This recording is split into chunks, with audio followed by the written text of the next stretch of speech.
Hello दोस्तों। Last Friday मतलब 31 जुलाई जी Entertainment के लिए एक इंटरेस्टिंग दिन था। उस दिन इसके शेयर होल्डर्स एक एक्स्ट्रा ऑर्डिनरी जनरल मीटिंग के लिए इकट्ठा हुए। इसका एजेंडा फाउंडर प्रमोटर फैमिली और जी और इसकी पेरेंट एसएल ग्रुप से जुड़े गोयनका से लिंक्ड एक मॉरिशस बेस्ड एंटिटी को कन्वर्टेबल वारंट्स इशू करके 3143 करोड़ रुपीस का फंड रेज अप्रूव करना था। गोयनका फैमिली ऐसे एक लाइफलाइन को महीनों से सिक्योर करने की कोशिश कर रही थी और रेजोल्यूशन पास हो गया था। पर उसी दिन बाद में सेबी ने एक 150 पेज ऑर्डर पब्लिश किया जिसमें कंपनी और इसके दो सबसे prominent figures founder chairman Subhash Chandra और उनके बेटे फॉर्मर एमडी और सीईओ पुनीत गोयनका को पीएफटीओपी रेगुलेशंस के अकॉर्डिंग फ्रॉड का गिल्टी पाया गया। जी खुद भी इन नोटिसेस की लिस्ट का एक पार्ट है। इन पर पेनल्टीज बहुत बड़ी तो नहीं है पर फाइंडिंग्स काफी खराब है। सेबी का ऑर्डर दिखाता है कि कैसे दो प्रमोटर्स ने एक लिस्टेड कंपनी के एसेट्स का अपने खुद के फैमिली एंटिटीज को बेल आउट करने के लिए यूज किया और फिर एनुअल रिपोर्ट में इस एविडेंस को छुपा दिया। एसएल ग्रुप एक्सेस बोरोइंग से स्ट्रगल कर रही है। गोयनका फैमिली अपने डेट बर्डन को क्लियर करने के लिए एसएल में अपनी स्टेक कंटिन्यूअसली सेल कर रही थी। 2023 के एक इंटरिम ऑर्डर में सेबी ने यह भी पाया था कि प्रमोटर फैमिली ने जी से दूसरे एसएल ग्रुप एंटिटीज में रिसोर्सेज को इलिसिटली डाइवर्ट भी किया होगा। अब सेबी ने 2023 ऑर्डर का फाइनल वर्जन रिलीज कर दिया है जो सागा के इंपॉर्टेंट गैप्स को फिल करता है और ये नियरली 10 साल पहले की एक डील पर वापस जाता है। आज के इस वीडियो में हम इसी केस को समझेंगे। सबसे पहले हम कंपनी के कुछ इंटरेस्टिंग एसेट्स के बारे में समझेंगे। उसके बाद हम इन एसेट्स से रिलेटेड ट्रांजैक्शंस को छुपाने के तरीकों के बारे में समझेंगे।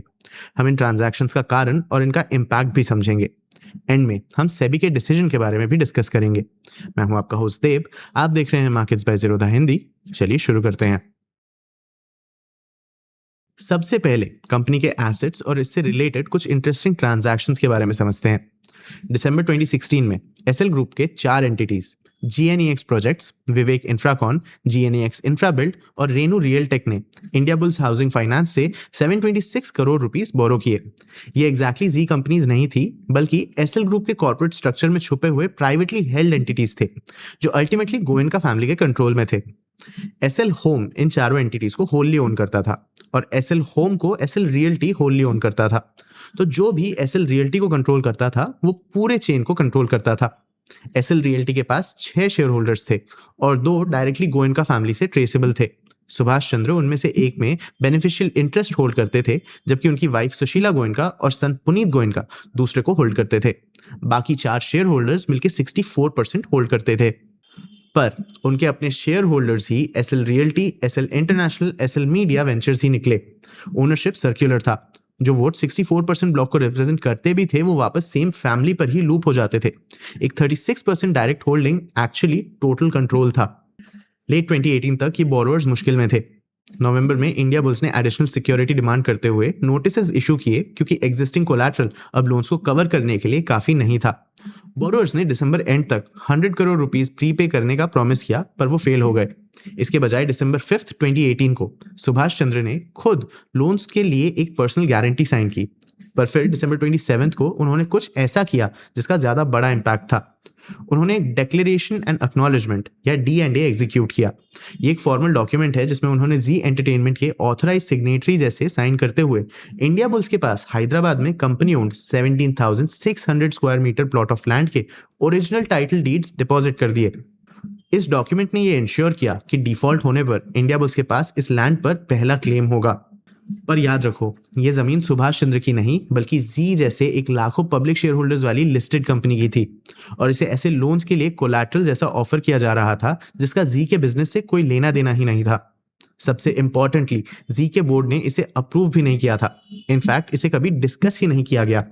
इस पूरे ट्रांजैक्शन का सबसे इंटरेस्टिंग हिस्सा डीएनए ट्रांजैक्शन को कवर अप करने का तरीका था। मई 2019 में जी के स्टैट्यूटरी ऑडिटर डेलॉयट ने फाइनेंशियल 2018-19 की एनुअल रिपोर्ट में कुछ ऑड नोट किया। हैदराबाद लैंड के ओरिजिनल टाइटल डीड्स कंपनी के पास अवेलेबल नहीं थे। ऑडिटर्स बस इतना ही कह सकते थे और वो ज्यादा कहते भी क्या। उन्हें नहीं पता था कि डॉक्यूमेंट्स क्यों मिसिंग थे क्योंकि किसी ने उन्हें बताया ही नहीं। 2019 में सेम दिन पुनीत गोयनका ने ऑडिटर्स को एड्रेस्ड एक मैनेजमेंट रिप्रेजेंटेशन लेटर साइन किया। इसमें उन्होंने कहा कि जी के पास अपने सभी एसेट्स का सैटिस्फैक्टरी टाइटल है और उनमें से किसी पर भी कोई लीन्स या एनकम्बरेंसेस नहीं है। उन्होंने एक्नॉलेज किया कि title deeds on demand available नहीं थे पर उन्होंने उस D&A का मेंशन नहीं किया जिसे उनके फादर ने एग्जीक्यूट किया था। सेबी का ऑर्डर इस बात पे क्लियर है कि इस कंसीलमेंट ने क्या किया। एनुअल रिपोर्ट पढ़ने वाला एक इन्वेस्टर ज्यादा से ज्यादा ये समझता कि कुछ प्रॉपर्टी डॉक्यूमेंट्स मिसप्लेस हो गए हैं, जो शायद बस एक एडमिनिस्ट्रेटिव हिकअप है। पर उन्हें ये नहीं पता चलता कि एक कंपनी एसेट जो उस टाइम 57.3 करोड़ रुपीस का था, उसे इफेक्टिवली प्लेज कर दिया गया था। इस पर सेबी ने डिसाइड किया कि ये सिक्योरिटीज मार्केट से जुड़ा था, फ्रॉड गोयनकास और इंडिया बुल्स के बीच के प्राइवेट डीलिंग्स तक लिमिटेड नहीं था।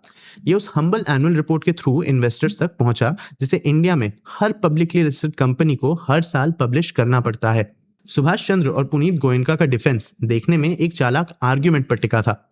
मॉर्गेज कभी लीगली वैलिड था ही नहीं और जी लोन अग्रीमेंट्स में पार्टी नहीं थी। इसीलिए उन्होंने आर्ग्यू किया कोई एनफोर्सेबल मॉर्गेज कभी एग्जिस्टेंस में आया ही नहीं, और अगर कोई मॉर्गेज नहीं था तो कोई फ्रॉड भी नहीं हुआ था। सेबी ने इसे कॉम्प्रिहेंसिवली रिजेक्ट कर दिया। एडजुडिकेटिंग ऑफिसर एन मुरुगन ने एक ऐसा डिस्टिंक्शन बनाया जो पूरे ऑर्डर में चलता रहा। उनके व्यू में एक ट्रांजैक्शन की एनफोर्सेबिलिटी और कंडक्ट के कैरेक्टर के बीच एक डिफरेंस होता है। और इसका मतलब क्या है? एक डॉक्यूमेंट लीगली डिफेक्टिव हो सकता है, पर इसके एग्जीक्यूशन के पीछे एक कॉन्शियस इंटेंशन या पर्पस था। ये फैक्ट कि मॉर्गेज सिविल कोर्ट में नहीं टिकता उन एक्ट्स को नहीं हटाता जो इसे बनाने के लिए लिए गए थे, टाइटल डीड साइन ओवर करने से लेकर ऑडिटर्स को फॉल्स रिप्रेजेंटेशन देने तक। मुर्गन के हिसाब से अगर प्लेज का लीगल फेलियर उन लोगों को माफ कर सकता है जिन्होंने इसे अटेम्प्ट किया, तो पेनल्टी इस बात पर डिपेंड नहीं करेगी कि कंडक्ट खुद इलीगल था या नहीं, बल्कि इस बात पर कि स्कीम कितने अच्छे से या कितना बुरा एग्जीक्यूट किया गया था। मतलब कोई अपने काम में जितना भी खराब हो वो उतना ही सेफ है। ऑर्डर कंक्लूड करता है कि ये लॉ नहीं हो सकता, और ये रीजनिंग जी के अलावा या इसके बियॉन्ड भी मैटर करता है। इंडियन कॉर्पोरेट गवर्नेंस केसेस ज्यादातर नो वैलिड ट्रांजैक्शन डिफेंस पर चलती है, जो सिंपली ये आर्ग्यूमेंट है कि अगर पेपर वर्क सही नहीं है तो कोई वायलेशन नहीं हुआ। सेबी का ऑर्डर एसेंशियली कहता है कि अटेम्प्ट ना कि आउटकम एक ऑफेंस है। तो सेबी ने फादर और सन दोनों को कल्पेबल पाया, पर अलग रूट्स के थ्रू। सुभाष चंद्र के लिए केस स्ट्रेट फॉरवर्ड था। डिक्लेरेशन पर उनका सिग्नेचर था, उन्होंने खुद को जी के ऑथराइज सिग्नेटरी जैसे रिप्रेजेंट किया और उन्होंने फोर्जरी क्लेम नहीं किया। चंद्र का डिफेंस ये था कि उन्हें डॉक्यूमेंट साइन करना याद नहीं था, पर जैसा कि ऑर्डर ने नोट किया, इसका मतलब ये नहीं है कि उन्होंने साइन नहीं किया था। डॉक्यूमेंट ने हैदराबाद प्रॉपर्टी को प्रिसाइज डिटेल में डिस्क्राइब किया था, एग्जैक्ट लोन अग्रीमेंट्स को रेफरेंस भी किया था, और इंडिया बुल्स की रिटर्न परमिशन के बिना प्रॉपर्टी को सेल या लीज करने की जी की एबिलिटी को रेस्ट्रिक्ट किया या रोका। ये ऐसा डॉक्यूमेंट नहीं था जिसे कोई इसके कंटेंट को समझे बिना साइन कर सके। पुनीत गोयनका के लिए एविडेंस ज्यादा सर्कमस्टेंशियल था, पर वो एक दूसरे के ऊपर एड अप हुए। वो डिक्लेरेशन के सिग्नेटरी नहीं थे, पर वो उस कंपनी के एमडी और सीईओ थे जिसकी लैंड यूज की जा रही थी। वो सेम प्रमोटर फैमिली के मेंबर थे जो बोरोइंग एंटिटीज को कंट्रोल करती थी। ट्रांजैक्शन पकड़े जाने के बाद उनका कंडक्ट चीजों को और भी क्लियर करता है। ना तो उन्होंने डॉक्यूमेंट के एग्जिस्टेंस के बारे में मना किया, ना ही उन्होंने टाइटल डीड्स के रिटर्न की डिमांड की। उन्होंने मैटर को बोर्ड के सामने भी नहीं रखा, और सबसे इंपॉर्टेंटली उन्होंने इस बात की कोई इंक्वायरी इनिशिएट नहीं की कि बिना ऑथराइजेशन कंपनी की प्रॉपर्टी कैसे यूज की गई थी। बोर्ड के एक चीफ रिप्रेजेंटेटिव जैसे ये उनकी ड्यूटी थी। सबसे बड़ा प्रॉब्लम ये था कि गोयनका ने ऑडिटर्स को दिए गए मैनेजमेंट रिप्रेजेंटेशन लेटर्स साइन किए। इसका मतलब है कि ऐसा हो सकता है कि ना सिर्फ उन्हें पता था कि टाइटल डीड्स इंडिया बुल के पास थे, बल्कि ये भी पता था कि क्यों।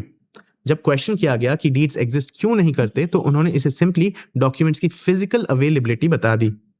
तो सेबी ने कंक्लूड किया कि दोनों के एक्ट्स कॉम्प्लीमेंट्री थे। सुभाष चंद्र ने कॉर्पोरेट अथॉरिटी का एक अपीयरेंस बनाया, जबकि पुनीत गोयनका ने इसे ना रोक के बचाया। ये ऑर्डर जिन और इंटरेस्टिंग लीगल क्वेश्चंस को टैकल करता है, उनमें से एक ये है कि क्या जी खुद ये कहकर लायबिलिटी से बच सकती है कि उसने कभी ट्रांजैक्शन को ऑथराइज नहीं किया। टेक्निकली जी को भी SEBI listing obligation and disclosure requirements या एलओडीआर रेगुलेशन को वायलेट करते हुए पाया गया है। आफ्टर ऑल, इसे रिलेटेड पार्टी ट्रांजैक्शन के लिए ऑडिट कमेटी अप्रूवल नहीं मिला, बोरोइंग एंटिटीज को रिलेटेड पार्टी जैसे डिस्क्लोज भी नहीं किया, प्लेज के क्रिएटेड कंटिंजेंट लायबिलिटी को रिपोर्ट नहीं किया, और स्टॉक एक्सचेंजेस को इसमें से किसी के बारे में भी इन्फॉर्म नहीं किया। जी का डिफेंस ऑब्वियस था, कंपनी खुद विक्टिम थी। इसके चेयरमैन ने इसकी प्रॉपर्टी को बिना परमिशन यूज किया। कंपनी को उस चीज के लिए कैसे पेनलाइज किया जा सकता है जो उसके साथ किया गया हो। पर सेबी के हिसाब से एक कंपनी की नॉलेज उन लोगों की नॉलेज होती है जो इसके अफेयर्स को कंट्रोल करते हैं, भले ही उन लोगों ने फॉर्मल कॉर्पोरेट अप्रूवल के बिना काम किया हो। अगर कोई कंपनी सिर्फ इसीलिए अपनी डिस्क्लोजर ऑब्लिगेशंस को अवॉइड कर सकती है क्योंकि उसकी सीनियर मैनेजमेंट ने बोर्ड को ना बताना चूज किया, तो पूरा रेगुलेटरी फ्रेमवर्क पलट जाएगा। ये एक ऐसा प्रेसिडेंट सेट कर सकता है जहां प्रॉपर गवर्नेंस फॉलो करने वाली कंपनीज को इन्वेस्टिगेट किया जाएगा, जबकि ऐसी कंपनीज जिनके डायरेक्टर्स इंटरनल प्रोसेसेस को बाईपास करते हैं वो इम्यूनिटी क्लेम कर सकती हैं।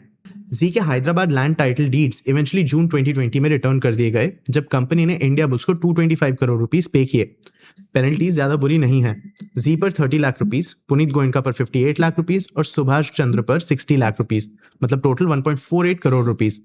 मार्केट बैन ज्यादा सिग्निफिकेंट है, दोनों इंडिविजुअल्स के लिए 12 मंथ्स और कंपनी के लिए 2 मंथ्स। लेकिन टाइमिंग ही इस चीज को कॉम्प्लिकेटेड बनाती है। जी के शेयर होल्डर्स ने ऑर्डर पब्लिश होने से कुछ घंटे पहले ही 3143 करोड़ रुपीस के फंड रेज को अप्रूव किया था। कंपनी ने कहा है कि सेबी ऑर्डर का फंड रेज पर कोई डायरेक्ट बियरिंग नहीं है और ये प्लान्ड तरीके से प्रोसीड होगा, जबकि ऑर्डर पर खुद लीगल एडवाइस ली जाएगी। ये कॉर्पोरेट पोजीशन है, पर ऑर्डर एक ऐसी कंपनी पर है जो पहले से ही बहुत कुछ सह चुकी है। प्रमोटर्स की स्टेक 43% से डाइल्यूट होकर 4% हो गई है। फिर सोनी के साथ $10 बिलियन का मर्जर कोलैप्स हो गया, पार्टली इन्हीं इन्वेस्टिगेशंस की वजह से। एक अर्लियर वारंट इशू को जुलाई 2025 में शेयर होल्डर्स ने रिजेक्ट कर दिया था और पुनीत गोयनका को नवंबर 2024 में बोर्ड से पूरी तरह वोट ऑफ कर दिया गया था। तो आपको क्या लगता है, क्या जी एज अ कंपनी कभी भी इन प्रॉब्लम से कम बैक कर पाएगा? अपने व्यूज हमें कमेंट सेक्शन में जरूर बताना। आगे आप कौन से टॉपिक्स पे वीडियोस देखना चाहते हो ये भी हमें कमेंट सेक्शन में जरूर बताना। अगर ये वीडियो आपको इन्फॉर्मेटिव लगा तो इसे लाइक और शेयर जरूर करना। ऐसी और वीडियोस के लिए चैनल को सब्सक्राइब भी कर लेना। आज के लिए इतना ही, मिलते हैं अगले वीडियो में।